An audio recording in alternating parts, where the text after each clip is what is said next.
At our 20th anniversary dinner, my husband tapped his glass. "I want a divorce. I found someone younger." He said it loud enough for the whole restaurant to hear.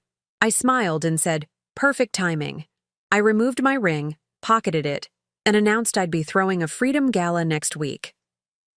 His friends stopped laughing when I shared one tiny detail. "I'm glad to have you here. Follow my story until the end and comment the city you're watching from so I can see how far my story has reached." I should have known something was wrong the moment Andre chose Ristorante Bella Corte for our 20th anniversary dinner. In 20 years of marriage, my husband had never once selected an Italian restaurant. He claimed the garlic gave him headaches, and the wine made him drowsy. Yet there we sat, surrounded by warm golden lighting and the rich aroma of basil and oregano, at a table he'd specifically requested near the center of the dining room. The restaurant buzzed with conversation and clinking glasses. Couples leaned across intimate tables while families celebrated around larger ones. Everyone seemed genuinely happy to be there. I smoothed my navy blue dress, the one Andre had complimented when we were dating, and tried to shake the uncomfortable feeling that had been growing in my stomach all week. Andre had been different lately, distant. He'd started working later, claiming new projects at his accounting firm. His phone, which used to sit carelessly on counters and tables, now stayed glued to his side. When it rang during dinner or while we watched television, he'd step into another room to answer. When I asked about it, he'd dismiss my concerns with a wave of his hand. "You're being paranoid, Sylvia," he'd say, not meeting my eyes. "I'm just busy with work." But tonight was supposed to be about us, about celebrating 2 decades together, about remembering why we'd fallen in love when I was 25 and he was 32. I'd even made reservations at the quiet French bistro we'd visited on our first anniversary, but Andre had canceled them without telling me. "I thought we should try somewhere new," he'd said that morning, adjusting his tie in our bedroom mirror. "Somewhere with more atmosphere." The waiter brought our appetizers, bruschetta that Andre hadn't touched and a Caesar salad I was too nervous to eat. My husband kept checking his watch, his leg bouncing under the table in a rhythm that made the silverware tremor slightly. "Are you expecting someone?" I asked, trying to keep my voice light. He looked up sharply, his brown eyes, the same ones that used to make my heart race, now cold and distant. "What makes you say that? You keep looking around the restaurant and checking the time." Andre's mouth twisted into something that might have been a smile but felt more like a grimace. "I guess I'm just excited about tonight." The word excited hung in the air between us, heavy with something I couldn't identify. It didn't sound like anticipation for a romantic evening. It sounded like barely contained energy, the kind that comes before doing something you've been planning for a long time. When our entrees arrived, osso buco for him, chicken piccata for me, Andre suddenly straightened in his chair. He reached for his wine glass, a bold Chianti that had stained his lips a deep red, and stood up. The action was so abrupt that several nearby diners turned to look. "Ladies and gentlemen," he called out, his voice carrying across the restaurant. The conversations around us began to die down as people realized someone was making an announcement. "I'd like to make a toast." My stomach clenched. Andre was not the type of man who made public speeches. He was quiet, methodical, the kind of person who preferred to blend into the background at social gatherings. In all our years together, I could count on one hand the number of times he'd even raised his voice in our own home. "To my wife, Sylvia," he continued, raising his glass higher. The restaurant had fallen completely silent now, all eyes on our table. I felt my cheeks burn with embarrassment and confusion.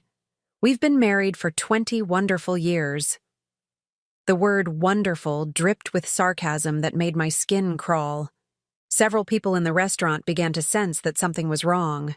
The elderly couple at the table next to us exchanged worried glances. "But tonight," Andre said, his voice growing stronger, more confident, "I want a divorce." The words hit me like a physical blow. I actually gasped, my hand flying to my chest as if I could somehow catch the breath that had been knocked out of me. Around us, the restaurant had become a tomb. Not a single fork clinked against a plate. Not a single glass touched a table. "I've found someone younger," he announced to the room, still holding his wine glass aloft like he was making a victory speech. "Someone who appreciates me. Someone who doesn't spend her days organizing closets and complaining about my work schedule." I stared at him, my mind struggling to process what was happening. This wasn't a nightmare I could wake up from. This was real. My husband of 20 years was divorcing me in front of a room full of strangers, humiliating me in the most public way possible. But even through the shock and pain, something else stirred inside me.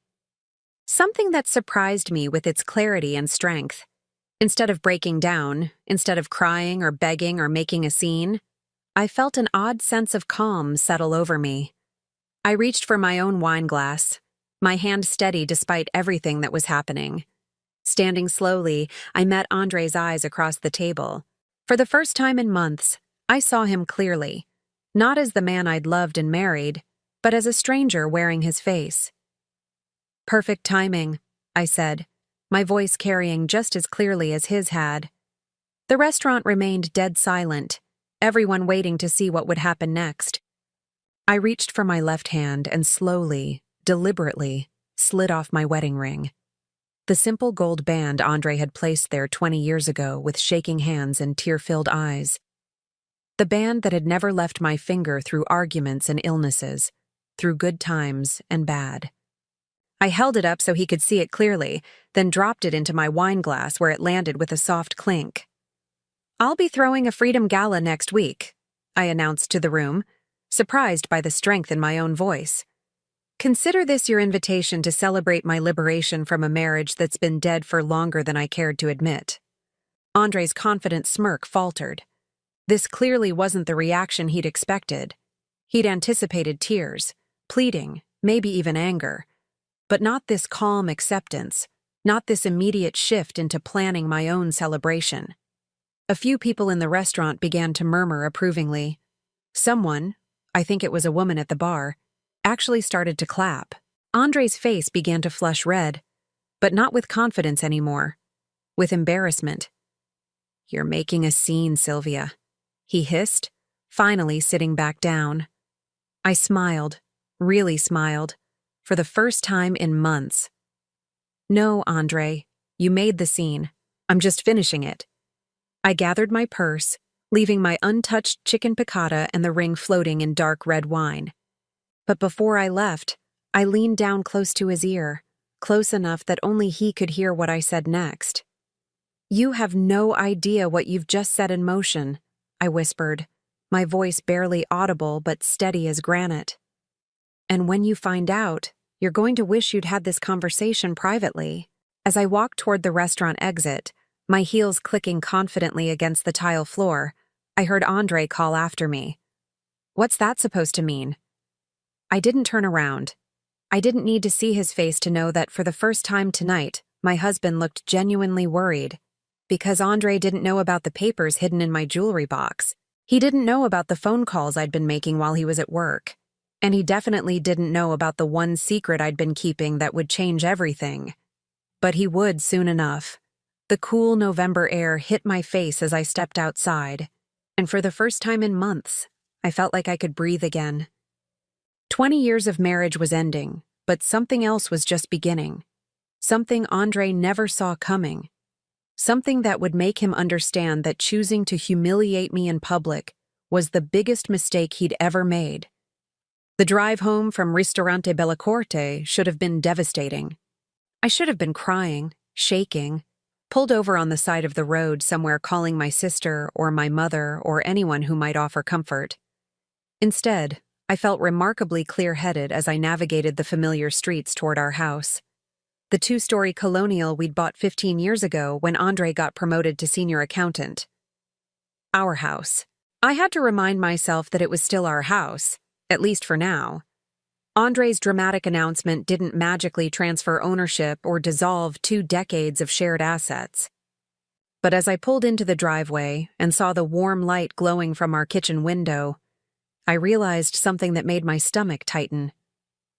I'd been expecting this moment for longer than I cared to admit. The signs had been there for months, maybe even longer. I'd just been too comfortable, too trusting, or maybe too afraid to really see them. It started around March, just 8 months ago. Andre began staying late at the office 3 or 4 nights a week. When I'd pack him dinner to take along, he'd wave me off with irritation. "The vending machines are fine, Sylvia," he'd said, not looking up from his laptop. "I don't need you treating me like a child." The comment had stung, but I'd rationalized it. Tax season was always stressful for him. He was probably just feeling overwhelmed and taking it out on me. It would pass, I told myself. It always had before. But then came the phone calls. At first they were rare, maybe 1 or 2 a week that he'd take in the garage or the basement. When I asked about them, he had ready explanations. "Client emergency," he'd say. "You know how it is." Except I did know how it was, and Andre had never taken client calls at home before. His firm had strict policies about work-life balance, something Andre used to praise about his job. He'd often told me how much he appreciated being able to leave work at work. By June, the calls were coming daily, sometimes multiple times a day. Andre would excuse himself from dinner, from television, from conversations with me to answer calls that apparently couldn't wait until morning. His explanations became more vague. "Work stuff," he'd mumble, already walking away from me. I started paying closer attention. The calls never lasted very long, usually 15 or 20 minutes, but Andre's voice would change when he answered. It became softer, more animated. Sometimes I could hear him laughing from whatever room he'd hidden himself in. One evening in July, I was watering the plants on our back deck when I heard him through the open kitchen window. He was making dinner plans with someone, discussing a restaurant I'd never heard of, talking about meeting next Tuesday after work. When he hung up and came outside, I asked casually, "Work dinner tomorrow?" He looked confused for a moment, then nodded quickly. "Yeah, with Bob from the Peterson account. You remember Bob?" I did remember Bob Peterson. Andre had worked with him for 3 years, and Bob was a 72-year-old grandfather who rarely stayed past 4 o'clock and had never, to my knowledge, suggested dinner meetings. But I didn't challenge Andre's story. Not then. The changes weren't just about the phone calls. Andre started paying more attention to his appearance. He began going to the gym again after a 5-year hiatus, claiming he wanted to get back in shape. He bought new clothes, fitted dress shirts, expensive jeans, cologne that came in sleek black bottles and cost more than we usually spent on groceries in a week. "You look good," I told him one morning as he adjusted his new tie in our bedroom mirror. He barely glanced at me. "Thanks," he said, but there was no warmth in it.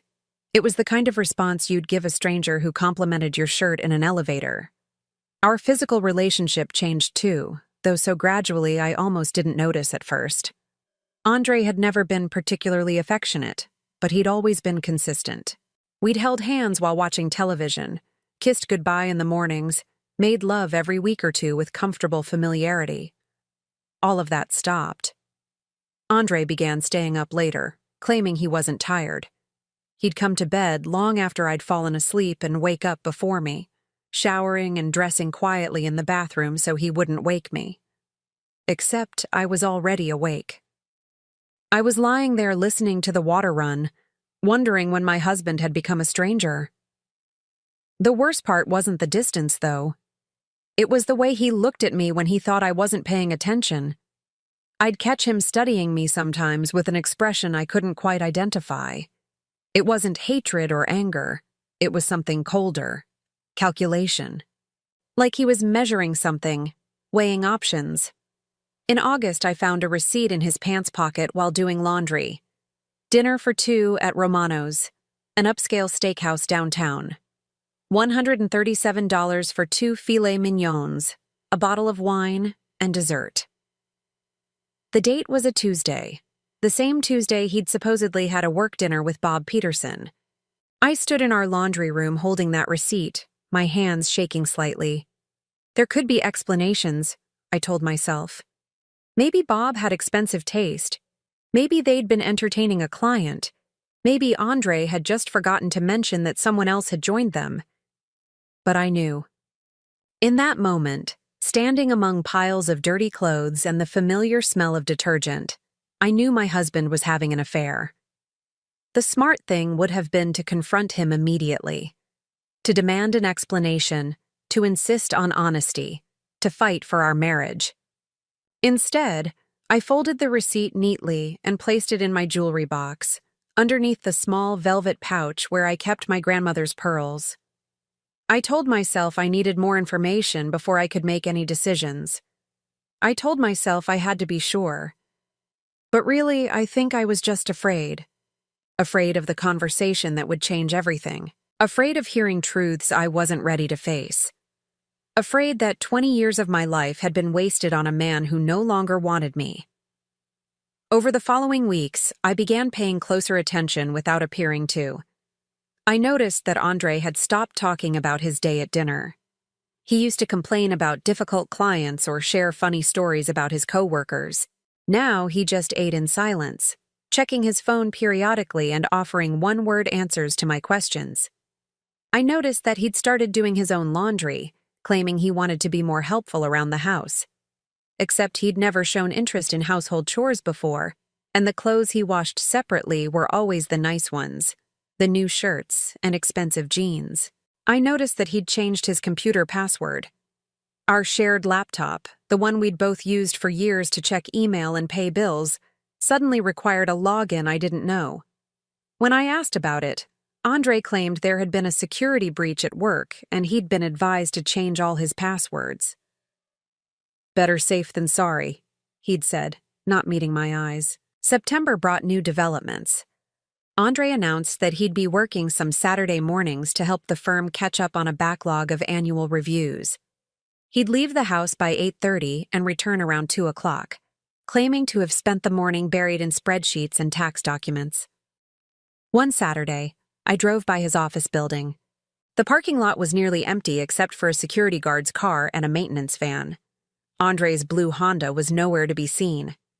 I sat in my car across the street for nearly an hour, wondering where my husband was spending his Saturday mornings, wondering who he was with, wondering how long this had been going on. Part of me wanted to call him, to ask directly where he was and demand the truth. But a larger part of me wasn't ready for that conversation yet. By October, I realized I was living with someone I no longer recognized. Andre had become a polite stranger who happened to share my address. We moved around each other in our house like roommates who barely got along, speaking only when necessary, existing in parallel lives that rarely intersected.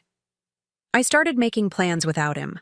I joined a book club at the library, something I'd considered for years but never done because Andre had always seemed mildly dismissive of my reading habits. I began having lunch with old friends I'd lost touch with, women who asked careful questions about how Andre was doing and seemed unsurprised when I gave vague, non-committal answers. And through it all, I kept that receipt in my jewelry box, along with other small pieces of evidence I'd gathered without really planning to. A credit card statement showing charges at restaurants I'd never been to. A dry cleaning receipt for a dress shirt that came back smelling like perfume I didn't recognize. A business card from a florist that fell out of his wallet when he was paying for groceries. I wasn't investigating exactly. I was just aware, paying attention in a way I hadn't before. And everything I noticed confirmed what I already knew, but wasn't ready to admit. My marriage was over, and had been for longer than I cared to calculate. Tonight's dramatic announcement at Ristorante Bella Corte hadn't been a sudden decision. It had been the culmination of months of planning, months of Andre building toward this moment when he could humiliate me publicly and walk away feeling justified. But Andre had made one crucial miscalculation. He assumed I'd been as oblivious as I'd appeared to be. He assumed I'd be devastated, helpless, dependent on his mercy for whatever scraps of dignity and financial security he chose to leave me. He had no idea that while he'd been planning his exit, I'd been making preparations of my own. He had no idea about the letter hidden in my jewelry box, right next to that first receipt from Romano's. The letter that had arrived 6 months ago and changed everything, even though I'd told no one about it. Not even Andre. Especially not Andre. I didn't sleep that night after leaving the restaurant. How could I? 20 years of marriage had ended with a public spectacle that would probably be the talk of the neighborhood for months. But what kept me awake wasn't the humiliation or even the shock of Andre's announcement. It was knowing that I finally had to face the truth I'd been avoiding for 8 months. I needed to know who she was. Andre hadn't come home. I'd heard his car in the driveway around midnight, then the sound of the engine starting again 20 minutes later. He'd probably just come to pack a bag, I realized. He'd likely been planning this for weeks, maybe even had an apartment lined up somewhere. The thought should have hurt more than it did. I spent the dark hours before dawn sitting at our kitchen table with a cup of coffee that had long since gone cold, staring at the small stack of evidence I'd finally pulled from my jewelry box. The receipt from Romano's steakhouse, the dry cleaning slip that smelled like unfamiliar perfume, the business card from Petals and Stems florist, and at the bottom of the pile, the letter that had changed everything 6 months ago, even though I'd told no one about it.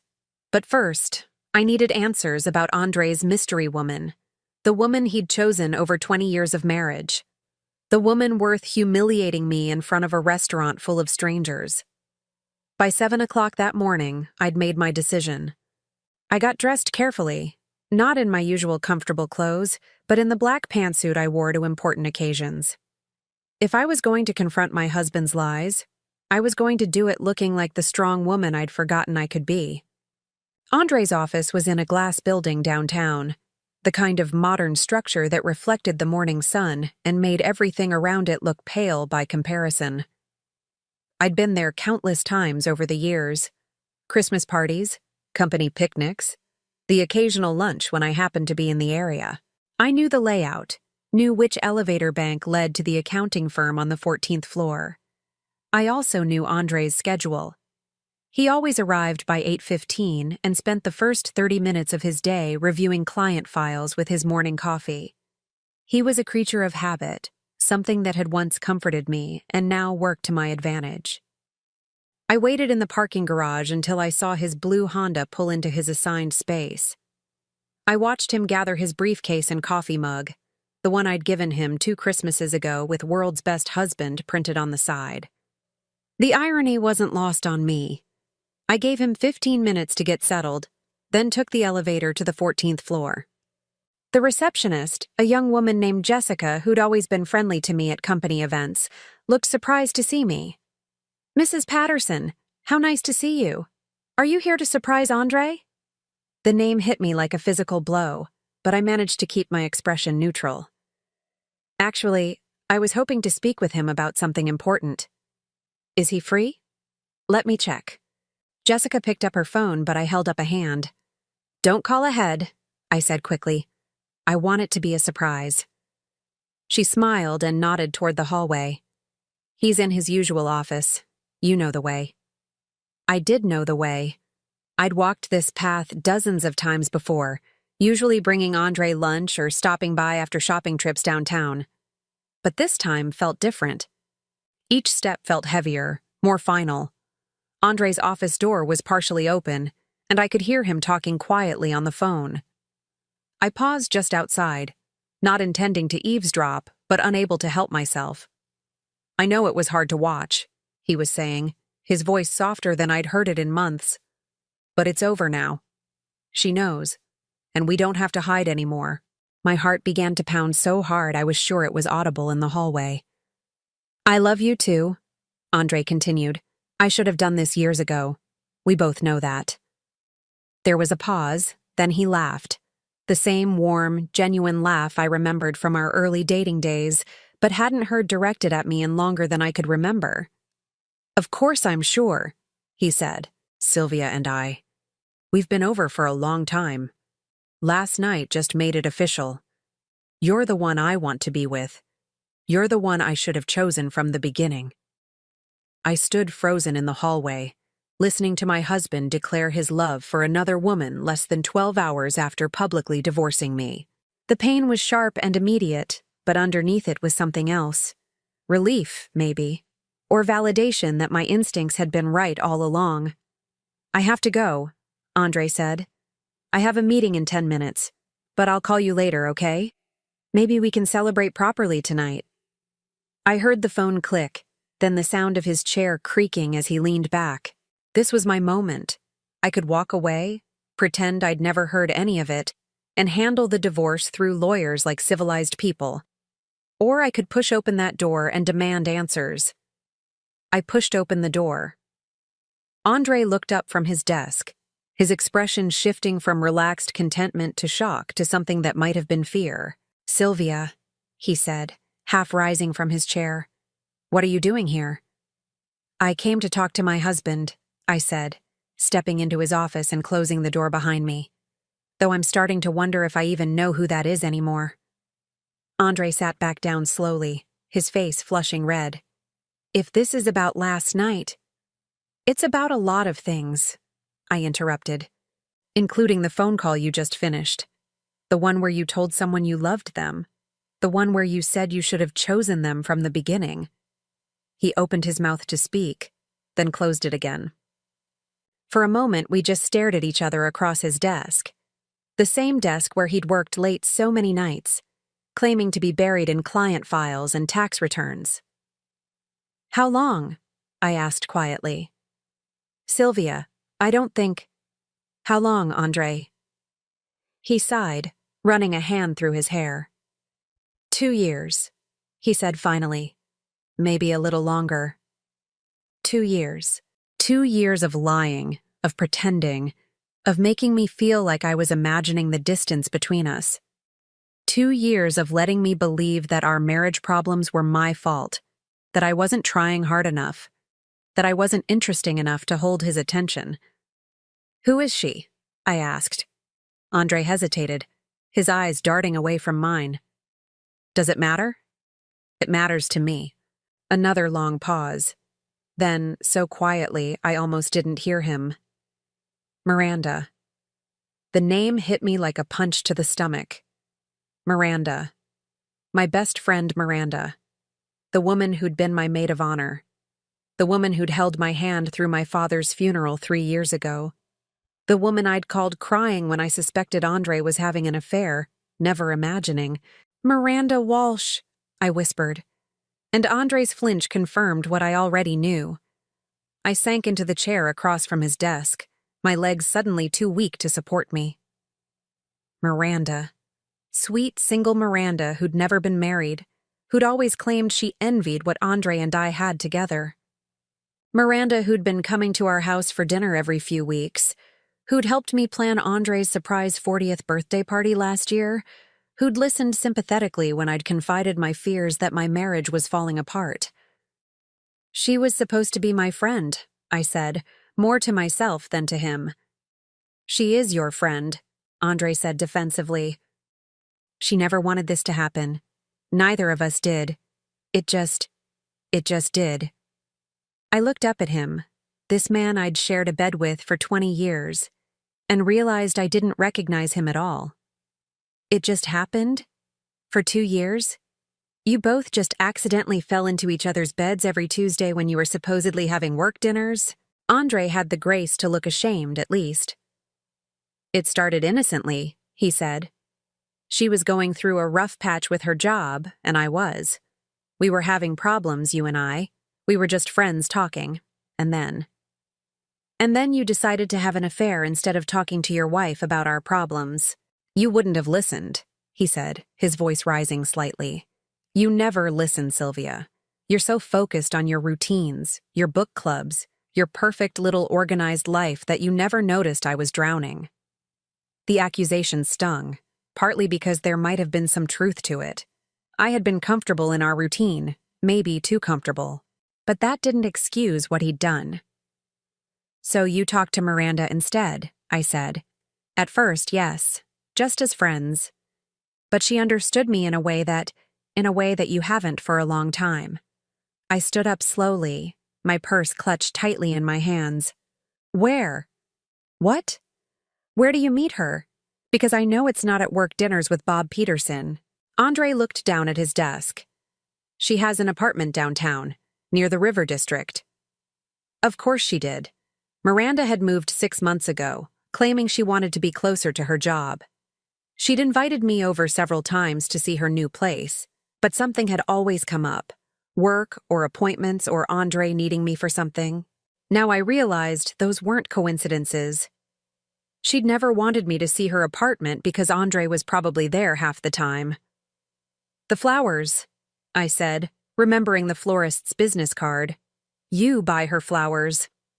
Andre nodded miserably. "How often?" "Sylvia, I don't see how often do you buy my best friend flowers, Andre?" "Every Friday," he whispered. "For the past year." Every Friday, while I was at home making dinner for a husband who was planning to leave me for my best friend. While I was doing his laundry and paying his bills and organizing our life together, he was buying another woman flowers every single week. I turned toward the door, then stopped. "Last night," I said without looking back. "The restaurant. You chose it because you knew she'd be watching, didn't you? You wanted her to see you humiliate me." Silence. "You wanted to make a show of choosing her over me. You wanted everyone to see that I was the pathetic wife being discarded for someone better." "Sylvia!" I turned back to face him one last time. "You made one mistake, Andre. You assumed I'd be destroyed by this. You assumed I'd be left with nothing." I could see confusion in his eyes, and something that might have been worry. "But you don't know everything about me," I continued. "You stopped paying attention to your wife a long time ago, and that's going to cost you more than you realize." I left him sitting at his desk, probably wondering what I meant, probably calling Miranda the moment I was out of sight. Let him wonder. Let him worry. Because while he'd been planning his grand exit, playing house with my former best friend and buying her flowers every Friday with money from our joint account, I'd been dealing with something he knew nothing about. Something that was about to change everything. The drive home from Andre's office was a blur of traffic lights and familiar streets that suddenly felt foreign. Miranda. My best friend Miranda. The woman who'd sat in my kitchen just 3 weeks ago, drinking coffee and listening to me worry about my marriage, offering tissues and sympathy while she was sleeping with my husband. I pulled into my driveway and sat in the car for several minutes, my hands gripping the steering wheel as everything I thought I knew about my life rearranged itself in my mind. 20 years of marriage to a man who'd been lying to me. A friendship I'd treasured for 15 years that had been a sham for the last 2. I should have been devastated. Part of me was. But there was something else, too. Something that had been waiting in my jewelry box for 6 months, hidden beneath my grandmother's pearls, and that first receipt from Romano's steakhouse. Something that Andre and Miranda knew nothing about. Something that was about to change the balance of power in ways they never could have imagined. Inside the house, I went straight to my bedroom and opened the jewelry box with hands that were steadier than they should have been. There it was, exactly where I'd left it. The cream-colored envelope with the return address of Hartwell, Morrison and Associates, attorneys at law. The letter that had arrived on a Tuesday morning in June while Andre was at work, claiming to have a client emergency. I'd almost thrown it away, assuming it was some kind of sales pitch or scam. Law firms didn't typically contact housewives out of the blue, and I'd never heard of Hartwell, Morrison and Associates. But something about the expensive stationery and the formal way my name was typed on the front had made me curious enough to open it. Now I unfolded the letter again, even though I'd memorized every word over the past 6 months. "Dear Mrs. Sylvia Patterson," it began. "We are writing to inform you that you have been named as the sole beneficiary in the estate of Eleanor Margaret Whitmore, deceased. Ms. Whitmore was your late mother's sister, and according to her will, she has left her entire estate to you, including real property, investments, and liquid assets totaling approximately $800,000. $800,000. When I'd first read those words, I'd had to sit down. I remembered Aunt Eleanor vaguely, my mother's younger sister who'd moved to Colorado when I was a child and had rarely visited. She'd sent Christmas cards sporadically and had attended my mother's funeral 12 years ago, but we'd never been close. I'd honestly forgotten she existed until her lawyer contacted me. The letter went on to explain that Aunt Eleanor had never married or had children, and that she'd been a successful real estate investor who'd built a considerable fortune over her lifetime. She'd apparently followed my life from a distance, keeping track of my marriage and deciding that I should inherit everything when she died of a stroke at 78 years old. Ms. Whitmore left specific instructions that this inheritance was to remain confidential until the recipient chose to reveal it, the letter continued. She believed that sudden wealth could complicate family relationships and wanted you to have time to adjust to your new circumstances privately. Aunt Eleanor had been wise. If I'd announced this inheritance in June, Andre probably would have seen it as joint property in any divorce proceedings. He would have expected to claim half of everything, maybe more. But I'd kept quiet, something telling me to wait, to keep this secret until I understood what it might mean for my future. Over the following months, I'd met with Mr. Hartwell several times, always when Andre was at work. I'd learned that Aunt Eleanor's estate included not just liquid assets, but also 2 rental properties in Denver that generated monthly income. I'd inherited financial independence I'd never dreamed of, security that meant I could survive, even thrive, without Andre's modest accountant salary. I'd also learned something else during those meetings with the lawyer. Mr. Hartwell had asked careful questions about my marriage, about my husband's involvement in our finances, about whether I felt safe and supported at home. At the time, I'd thought his questions were odd, maybe overly personal. Now I realized Aunt Eleanor must have left instructions for him to ask them. Somehow, she'd sensed that her niece might need an escape route. The irony was perfect. While Andre had been planning his exit strategy, buying flowers for another woman, and preparing to humiliate me publicly, I'd been sitting on enough money to disappear entirely if I chose to. While he'd been assuming I'd be left helpless and dependent on whatever scraps he chose to leave me, I'd been quietly meeting with financial advisors and learning about investment portfolios. And the best part? Under Colorado law, inheritances received during marriage were considered separate property, not marital assets.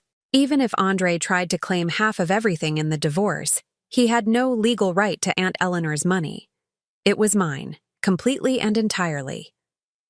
I picked up my phone and dialed Mr. Hartwell's direct number. He answered on the second ring. "Mrs. Patterson," he said warmly. "How are you doing?" "I've been better," I admitted, "but I think it's time to make some changes." "I see. Does this have to do with your marriage situation?" I'd mentioned in passing during our last meeting that Andre and I were having some difficulties, though I hadn't gone into detail. "My husband asked me for a divorce last night, very publicly, very humiliatingly." There was a pause. "I'm sorry to hear that, but I'm not entirely surprised. Eleanor suspected something like this might happen eventually." "What do you mean?" "She left some additional instructions in her will. Instructions I wasn't supposed to share unless you found yourself in exactly this situation." I heard papers rustling. She wrote, "If my niece's marriage ends, she should know that she has more power than she realizes. Help her use it wisely." More power than I realized. I smiled for the first time since leaving Andre's office. "Mr. Hartwell," I said, "I need to know exactly what my options are, and I need to know them today." We spent the next hour on the phone while he explained the full extent of my new financial position. $800,000 was just the beginning. The rental properties in Denver were worth another $300,000 combined, and they generated approximately $4,000 in monthly rental income. Aunt Eleanor had also invested wisely over the years, leaving me a portfolio of stocks and bonds that Mr. Hartwell estimated would continue growing if managed properly. I was, quite suddenly, a millionaire. Not a lottery winner rich millionaire, but a comfortable, independent woman who would never have to worry about money again. A woman who could afford the best divorce lawyer in the state if she chose to. a woman who could walk away from her cheating husband and lying best friend without looking back. But I wasn't ready to walk away. Not yet. "Mr. Hartwell," I said as our conversation was winding down, "I want you to prepare some documents for me." "What kind of documents?" "I want to file for divorce first, before Andre has a chance to. And I want to make sure he understands exactly what he's lost by choosing to humiliate me instead of talking to me like an adult." There was approval in the lawyer's voice when he responded. "I think Eleanor would be proud of you, Mrs. Patterson. When would you like to get started?" "Immediately." After I hung up, I walked through my house. The house Andre and I had shared for 15 years, the house he'd just abandoned for an apartment with my former best friend. I looked at the furniture we'd chosen together, the photos on the walls documenting 20 years of a marriage that had apparently been a lie for the last 2 years. I should have felt sad. I should have been crying or raging or calling my sister to sob about the betrayal. Instead, I felt something I hadn't experienced in years: excitement. Not about the money, though that certainly changed things. Excitement about the possibilities ahead of me. About the life I could build without a husband who took me for granted and a best friend who'd been stabbing me in the back. My phone buzzed. A text from Miranda. "Sylvia, honey, I heard about last night. I'm so sorry. Call me if you need anything. I'm here for you." I stared at the message for a long moment, then deleted it without responding. Let her wonder. Let her worry about whether I suspected anything. Let her spend the next few days pretending to be my supportive friend while sleeping with my soon-to-be ex-husband. She had no idea what was coming. Neither of them did. I went back to my jewelry box and pulled out one more thing. Aunt Eleanor's ring. A simple band with a small sapphire that Mr. Hartwell had delivered along with her letter. I'd never worn it, saving it for some special occasion that had never seemed to arrive. I slipped it onto my right hand now, where it caught the afternoon light streaming through my bedroom window. It felt like a promise, or maybe a reminder. I wasn't the helpless, discarded wife Andre thought he was leaving behind. I was Eleanor Whitmore's niece.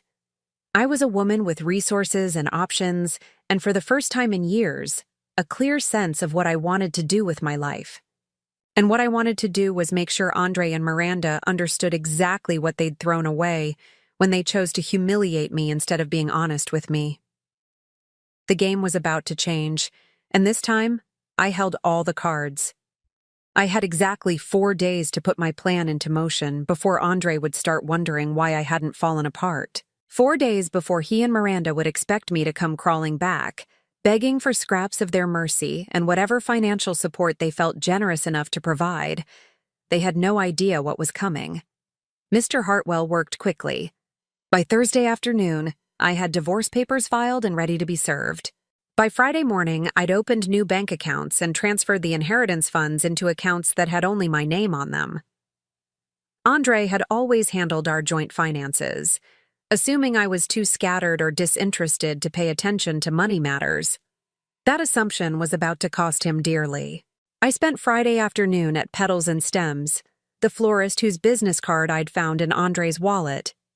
The owner, a middle-aged woman named Carol, recognized me immediately when I described the weekly flower orders.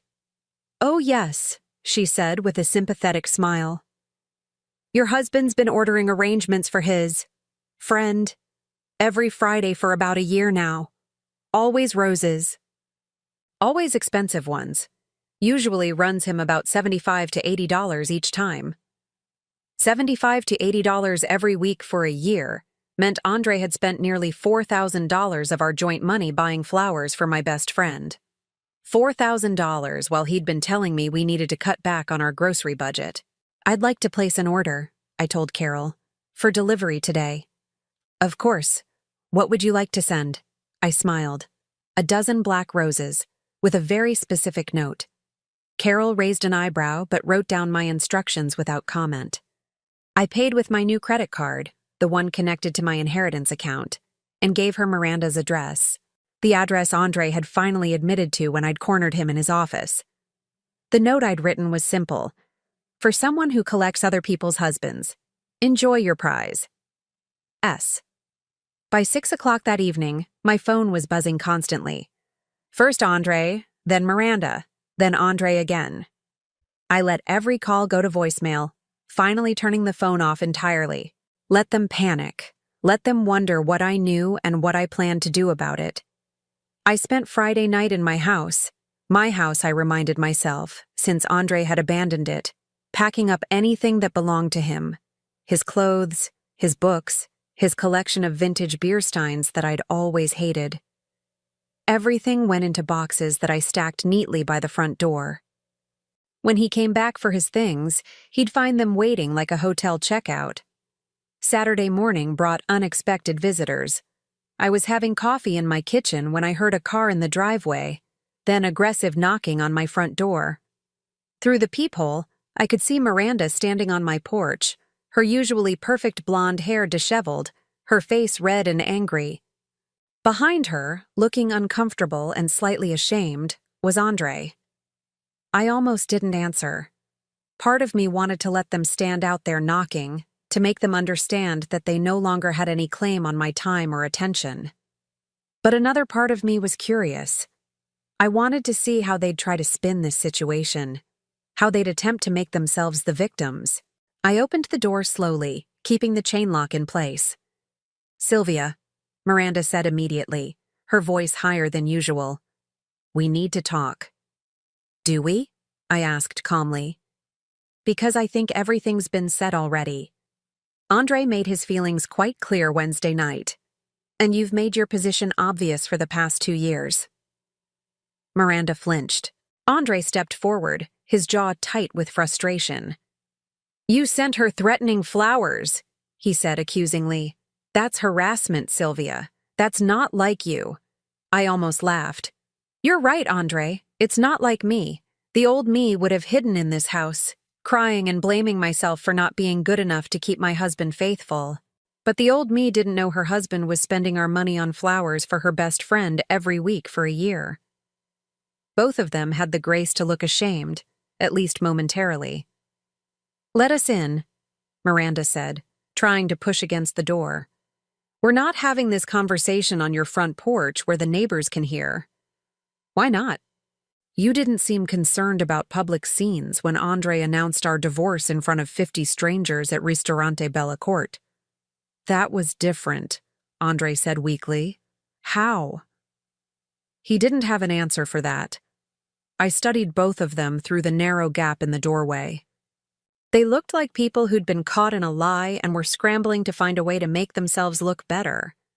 Miranda's designer jeans and expensive handbag suddenly seemed like costumes she was wearing to play a part she didn't deserve. "What do you want?" I asked finally. "We want to explain," Miranda said. "This isn't how we wanted you to find out." "Really? How did you want me to find out? Were you planning to tell me before or after my husband left me for my best friend?" Andre shifted uncomfortably. "Sylvia, you have to understand." "I have to understand what? That you're both liars? That you're both capable of betraying someone who trusted you? I think I understand that perfectly now." "We never meant for it to happen this way," Miranda said, and I could see tears in her eyes.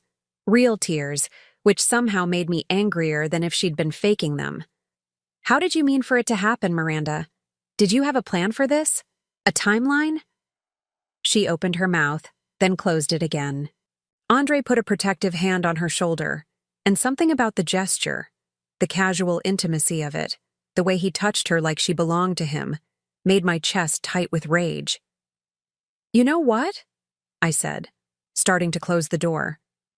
"I don't actually care how you meant for it to happen. It happened. You chose each other over honesty, over friendship, over 20 years of marriage. Now live with that choice." "Wait," Andre said desperately, putting his foot in the door. "We need to talk about the practical stuff, the house, our accounts, the divorce settlement." There it was, the real reason for their visit. They weren't here to apologize or explain. They were here to make sure they got what they thought they deserved from the wreckage of our marriage. "Our accounts?" I repeated slowly. "Our joint accounts," Andre clarified. I know you're angry, but we need to be adults about dividing our assets fairly. I stared at him for a long moment. Adults? I said. You want us to be adults? Yes. The way adults communicate honestly with their spouses instead of lying for 2 years? Andre's face flushed red. That's not fair, Sylvia. Our marriage was over long before Miranda and I. Our marriage was over the moment you decided to lie to me instead of talking to me, I interrupted. But you're right about one thing. We do need to handle this like adults. I reached into the small table by my front door and pulled out a manila envelope, the one Mr. Hartwell had delivered yesterday afternoon. Divorce papers, I said, sliding them through the crack in the door. You've been served. Andre's face went white as he took the envelope. You filed already? Yesterday morning. I would have done it Wednesday night, but the courthouse was closed. But we haven't talked about terms, Miranda said, looking between Andre and the papers. You can't just decide everything unilaterally. I smiled, and I could see my expression unsettled both of them. Actually, Miranda, I can. You see, when a marriage ends because one spouse has been unfaithful, the innocent party tends to get more favorable terms, especially when the unfaithful spouse has been spending marital assets on his affair. Andre's grip on the envelope tightened. What are you talking about? $4,000 in flowers, Andre. Dinner receipts I found going back 18 months. Hotel charges on our credit card for nights when you claim to be working late. Our lawyer is very interested in all the evidence I've been collecting. Our lawyer? Miranda asked. My lawyer, I corrected. James Patterson from Patterson, Wells and Associates. You might have heard of him. He handled the Morrison divorce last year. Mrs. Morrison walked away with 70% of their assets after proving her husband's infidelity. Andre was staring at the papers in his hands like they were written in a foreign language. Sylvia, you can't be serious. We can work this out between ourselves. We don't need expensive lawyers getting involved. We needed honest communication, Andre. We needed you to be faithful to your marriage vows. We needed a lot of things that we're not going to get. So yes, we need lawyers now. I started to close the door again, but Miranda called out desperately. Sylvia, please. I know you hate me right now, but we've been friends for 15 years. That has to count for something. I paused, looking at this woman who'd sat in my kitchen, who'd helped me plan parties, who'd held my hand through my father's funeral while she was sleeping with my husband. You're right, I said finally. 15 years should count for something. It should have counted enough to keep you from betraying me. But it didn't. So now those 15 years count for exactly nothing. I closed the door and locked it, then walked back to my kitchen where my coffee was getting cold. Through the window, I could see them standing on my front porch, Andre reading through the divorce papers while Miranda paced back and forth, gesturing angrily. My phone, which I'd turned back on that morning, started buzzing immediately. Text after text, call after call. I ignored them all. There was nothing left to say, nothing left to negotiate. They'd made their choices, and now they'd live with the consequences. What they didn't know yet, what they wouldn't find out until the divorce proceedings were well underway, was that I no longer needed their money or their support. I no longer needed to fight for half of Andre's modest accountant's salary or a share of our joint savings account that contained less than $20,000. I had my own money now. More money than Andre would see in a lifetime of processing tax returns. And the best part was, none of it was marital property. None of it was subject to division in our divorce. I was about to become a very wealthy single woman. And Andre was about to discover that the wife he'd taken for granted for 20 years had been far more valuable than he'd ever realized. But first, I had one more surprise for them. One final move that would make sure they understood exactly what they'd lost when they chose betrayal over honesty. The game was almost over, and I was about to play my winning hand. The divorce proceedings moved faster than Andre had expected. Mr. Patterson, no relation to Andre, which seemed like poetic justice, was everything Andre's overpriced lawyer wasn't: prepared, ruthless, and armed with evidence that made Andre's infidelity impossible to deny. The flower receipts alone painted a devastating picture. $75 to $80 every Friday for 52 weeks added up to nearly $4,000 of marital funds spent on another woman. But that was just the beginning. Mr. Patterson had hired a private investigator who uncovered hotel receipts, restaurant charges, even a weekend trip to Napa Valley that Andre had claimed was a work conference. Your client spent approximately $18,000 of marital funds on his extramarital affair over the past 2 years, Mr. Patterson informed Andre's lawyer during our first settlement meeting. Mrs. Patterson is seeking full reimbursement of those funds, plus damages for emotional distress. Andre's lawyer, a nervous young man who kept adjusting his glasses, shuffled through his papers uncomfortably. My client disputes some of these charges. Some of these dinners could have been legitimate business expenses. At Romano's Steakhouse? Mr. Patterson raised an eyebrow. With a woman who isn't employed by his firm?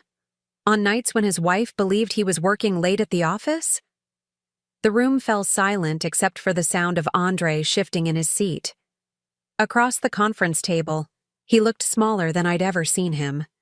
Gone was the confident man who'd made his dramatic announcement at Ristorante Bella Corte. In his place sat someone who was beginning to realize that his carefully planned exit wasn't going to be as clean as he'd hoped. Furthermore, Mr. Patterson continued, Mrs. Patterson is seeking spousal support in the amount of $3,000 per month for the next 5 years, given that she sacrificed career advancement to support her husband's career throughout their 20-year marriage. Andre's lawyer nearly dropped his pen. $3,000? My client only makes $60,000 a year before taxes. That's completely unreasonable. I watched Andre's face as the numbers sank in. $3,000 a month would leave him with barely enough to cover his own basic expenses, especially if he was planning to maintain an apartment with Miranda. The comfortable life he'd imagined with his younger girlfriend was evaporating before his eyes. Perhaps your client should have considered the financial implications before engaging in a 2-year affair, Mr. Patterson said coolly. Adultery has consequences, gentlemen. The meeting lasted 3 hours. By the end, Andre looked like he'd aged 10 years. His lawyer was promising to review our demands and respond within a week, but we all knew they had very little room to negotiate. The evidence was overwhelming, and Colorado law wasn't particularly sympathetic to cheating spouses.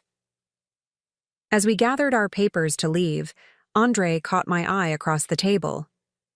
Sylvia, he said quietly, can we talk privately for a minute? Mr. Patterson started to object, but I held up a hand.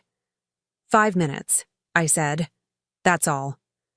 When the lawyers left the conference room, Andre slumped in his chair like a deflated balloon. This isn't what I wanted, he said, not meeting my eyes. I never wanted to hurt you financially. I studied his face, looking for any sign of the man I'd fallen in love with 25 years ago. What did you want, Andre? I wanted to be happy. I wanted to be with someone who made me feel alive again. And you couldn't talk to your wife about feeling dead in our marriage? He finally looked up at me. Would you have listened? The question caught me off guard, because there might have been some truth to it. Had I been so comfortable in our routine that I'd stopped seeing him as a person with needs and desires? Had I been so focused on maintaining our organized, peaceful life that I'd ignored the fact that he was suffocating in it? I don't know, I admitted. But we'll never know now, will we? Because you chose to lie instead of trying. Andre rubbed his temples. $3,000 a month, Sylvia. That will destroy me. You destroyed our marriage, I replied. You destroyed 20 years of trust. You destroyed my friendship with Miranda. So, yes, Andre, there are consequences. Can't we work something out? Something more reasonable? I stood up, gathering my purse. Mr. Patterson will be in touch with your lawyer. Sylvia, wait.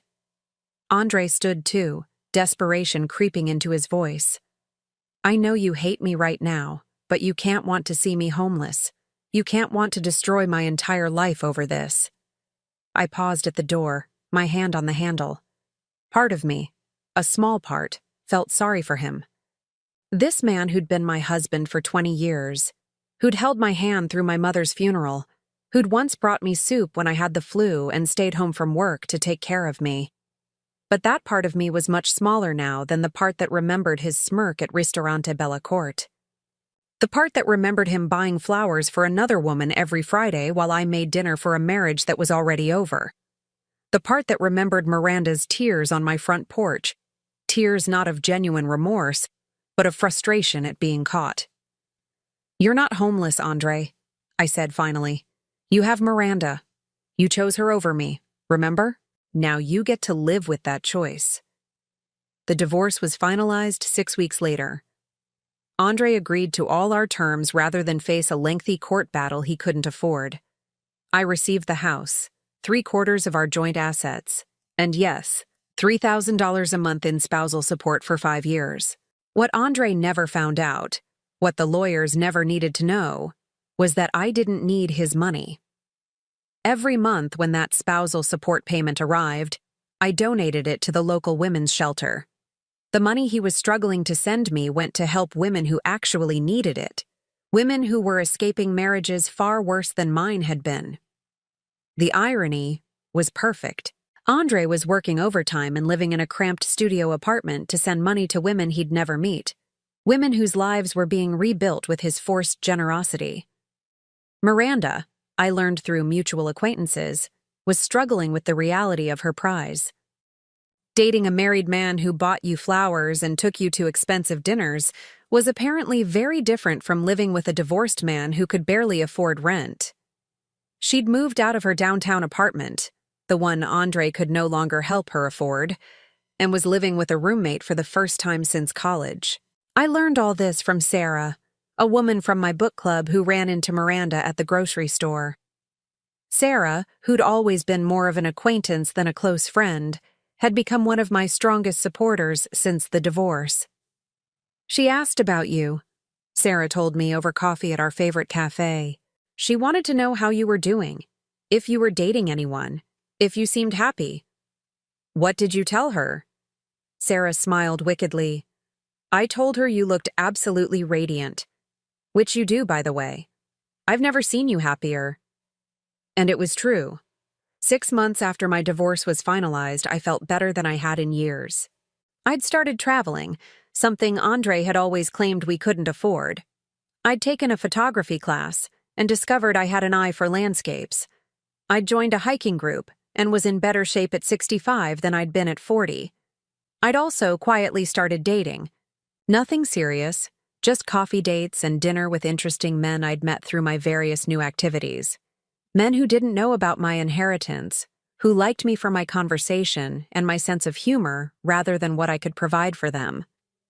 The money from Aunt Eleanor sat mostly untouched in carefully managed investment accounts, growing quietly under Mr. Hartwell's guidance. I lived comfortably off the rental income from the Denver properties, $4,000 a month that covered all my expenses and then some. I'd never lived so well while worrying so little about money. But the best part of my new life wasn't the financial freedom. It was the emotional freedom.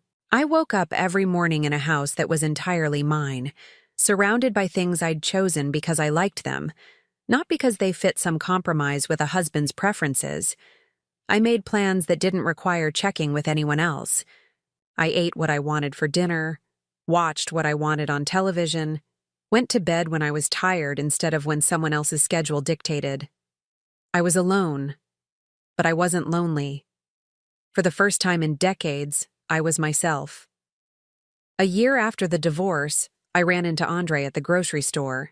He looked tired, older, his once careful grooming slightly shabby around the edges. He was buying generic brand everything, his cart a study in cost-cutting measures. "Sylvia," he said when he spotted me in the produce section. His voice held a note of surprise, maybe even nervousness. "Andre." I kept my tone neutral, polite. We were strangers now, former spouses who'd moved on with their lives. "You look," he started, then seemed to struggle for words. "You look really good."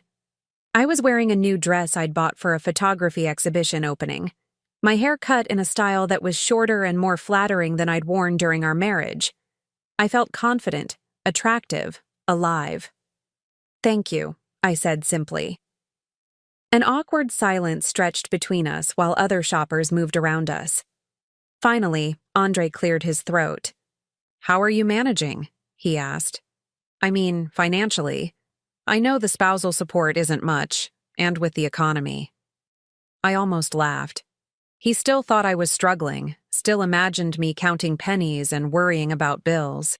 He had no idea that I'd just returned from a 2-week trip to Italy, or that I was considering buying a second home in the mountains. "I'm doing well," I said. "Very well, actually." Something in my tone must have puzzled him, because he frowned slightly. That's good. I'm glad to hear it." Another silence. Then, because I was curious, "How are you and Miranda?" His face fell slightly. We're working things out. It's been an adjustment." An adjustment? That was one way to describe discovering that the affair that seemed so exciting and romantic became much less appealing when it turned into paying bills and doing laundry and dealing with everyday life in a studio apartment. "I hope you're both happy," I said, and meant it. Not because I wished them well exactly, but because their happiness or misery was no longer my concern. "Sylvia," Andre said as I started to move away, "I want you to know I'm sorry for how everything happened, for how I handled things." I stopped and looked at him one last time. This man who'd shared 20 years of my life, who'd known my body and my habits and my fears, who'd become a stranger the moment he chose someone else over honesty. "I know," I said. "But Andre? You're apologizing to the wrong person." "What do you mean?" "You should apologize to yourself. You're the one who lost the most in this." I left him standing there looking confused, probably wondering what I meant. But I knew something Andre didn't understand yet, something that might take him years to figure out. He hadn't just lost a wife when he chose Miranda. He'd lost a partner who would have stood by him through anything if he'd been honest with her. He'd lost someone who would have worked with him to rebuild their marriage if he'd been brave enough to try. He'd lost 20 years of shared history and trust for a relationship built on lies and betrayal. Miranda would leave him eventually, maybe in another year, maybe in 5, but she'd leave. Because relationships that begin with deception rarely end with loyalty. And when that happened, Andre would be alone with the knowledge that he'd thrown away something real for something that was never meant to last. But that was his journey to make, his lessons to learn. I walked to my car in the late afternoon sunshine, my grocery bags full of ingredients for the dinner party I was hosting that weekend. 8 new friends coming to my house to eat food I'd chosen, to drink wine I'd selected, to enjoy each other's company in the home I'd made entirely my own. 26 months ago, I'd been a wife who'd lost herself in someone else's life. Tonight, I was a woman who'd found herself again, stronger and more independent than I'd ever imagined possible. Aunt Eleanor would have been proud. Now I'm curious about you who listened to my story. What would you do if you were in my place? Have you ever been through something similar? Comment below. And meanwhile, I'm leaving on the final screen 2 other stories that are channel favorites, and they will definitely surprise you. Thank you for watching until here.